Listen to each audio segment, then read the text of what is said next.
Hello কৃষক ভাই, আমি চলে এসেছি আমি একটা দাদার ভুঁয়ে। তা আমাকে কমেন্ট করেছিল দাদা আমার জমিটা দেখবে, তা আমার পাশের জমি।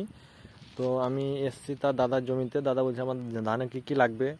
তো দাদা মমিন দাদা, আপনাকে আমি বলি, আপনার ধানে কিন্তু একদম কটা হয়ে আছে, আপনি এখনও সার বা চাপান কিছু দেননি, কিন্তু অবশ্যই আপনি চাপান দেন। আপনার ধানের বয়স হয়ে গেছে অনেক, আপনার পাশ কাটি কেটেছে, ঠিক আছে, যে আপনার পাশ কাটিটা কেটেছে ভালো, হ্যাঁ পাশ কাটি কেটেছে, কিন্তু ধানে আপনার একদম টিটি টিটি করছে, কারণ ধান হেরো নেই, কটা হয়েছে। তো আপনি অবশ্যই চাপান দেবেন, কেন চাপানটা অবশ্যই দেওয়ার চেষ্টা করুন। চাপান আপনি কী দেবেন, আপনার 1 কাঠা জমিতে 500 ইউরিয়া এবং 1 কিলো দানা ডিএপি বা 10 ইফকো 10-26 খুব সুন্দর কাজ করছে। যে ডিএপিটা পাওয়া যাচ্ছে এনপিকে, এটা একদম সাথে সাথে জোড়ার সঙ্গে ইউরিয়ার সঙ্গে গলে যাচ্ছে, কাজ করছে 2-1 দিনের মধ্যে কাজে করছে। তো আপনি দেবেন যে ডিএপি এবং ইউরিয়া 500 ডিএপি 500 ইফকো 10-26, এটা পাইল করে, আর 500 ইউরিয়া 1 কাঠা জমিতে এটা দিবে।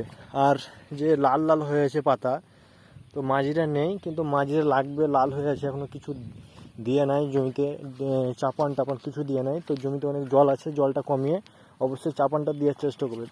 আমাকে কমেন্ট করে বলেছিল তাই, যে পাতা হালকা হালকা লাল, এই গোড়া পাতা লাল লাগছে, এই এই লাল লাগছে। তো অবশ্যই আমি বলবো যে তেল বীজ যদি দেন তো ধনমন একটা পাওয়া যাচ্ছে, খুব সুন্দর কাজ করছে। আমি দিয়েছি প্রত্যেকটা জমিতে, আমি দিয়েছি, তা আমার ভিডিওগুলো দেখবে কত সুন্দর ধান ধনমন। বা যদি দানা বীজ দিতে চাও তো দানা একটা পাওয়া যায়, তা দানাটা দিতে পারে, ঠিক আছে। তো অবশ্যই দেরি না করে, আমার অনেক দিন বয়স হয়ে গেছে, দেরি না করে অবশ্যই চাপানটা দেওয়ার চেষ্টা করতে হবে। ভিডিও ভুঁয়ের ধান কটা হয়ে আছে, খুব ভালো নেই।